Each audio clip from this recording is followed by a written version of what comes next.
La política del actual gobierno de Estados Unidos hacia Cuba se ha caracterizado por la agresión. Casi una veintena de medidas han sido tomadas por Donald Trump y su secretario de Estado Marco Rubio contra la nación caribeña en poco más de 100 días de permanencia en la Casa Blanca. Al respecto, la subdirectora de la Dirección de Estados Unidos de la Cancillería cubana, Johanna Tablada, comentó en exclusiva para Prensa Latina. Esta política, como esperábamos además, se ha caracterizado por la agresión, la máxima agresión. En menos de 4 meses, en los primeros 100 días, el gobierno del presidente Trump y el gobierno del secretario de Estado Marco Rubio, quien ha sido subcontratado o voluntariamente pidió que se le encargara la política contra Cuba, se han tomado contra nuestro país, nuestro pueblo, más de 10 medidas.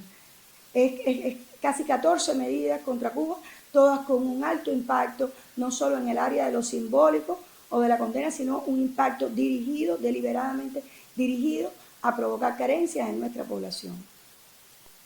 Una de las declaraciones sin fundamento más grandes que se pueden escuchar hoy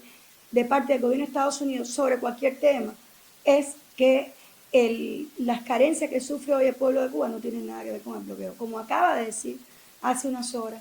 el jefe de la misión diplomática de Estados Unidos en Cuba, es absolutamente una mentira. Es decir, el encargado de negocios de Estados Unidos está mintiendo y lo sabe. Y lo sabemos los que lo escuchamos, tanto en medios públicos como los que tenemos que trabajar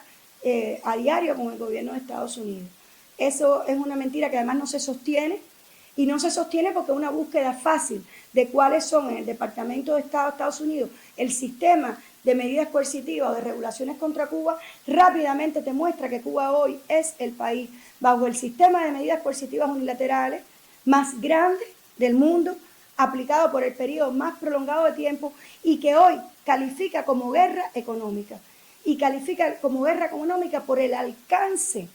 de sus impactos. Y pudiéramos poner a lo mejor las medidas más duras, pero estamos hablando de cientos de medidas que se acumularon en el tiempo y de medidas adicionales que el propio Marco Rubio, en el periodo anterior de Trump, con Mauricio Claver Carón, John Bolton y Pompeo, se encargaron de aplicar en un corto periodo de tiempo y que tuvieron un impacto muy grande y muy visible, que fue que se disparó a cifras sin precedentes en la historia de Cuba la emigración. Y esa es otra de las contradicciones que tiene los enfoques hoy de Marco Rubio, que además llevan a declaraciones falsas todo el tiempo y fraudulentas para tratar de esconder el vínculo directo que existe entre las medidas que ellos han aplicado, las carencias inhumanas que sufre la población de Cuba sin merecerlo, porque Cuba no tiene una sola medida en pie que afecte ni al gobierno de Estados Unidos, ni a las empresas de Estados Unidos, ni a los ciudadanos estadounidenses. Entonces es absolutamente ridículo lo que están diciendo. Y te voy a poner un ejemplo. Es decir, la medida de incluir a un país que tiene un desempeño ejemplar en el terrorismo en la lista de patrocinadores del terrorismo tiene un impacto directo en todo lo que es el flujo financiero de un país, y el de Cuba lo ha dificultado. Y cada vez es más difícil a Cuba encontrar cómo pagar un bien que se adquiere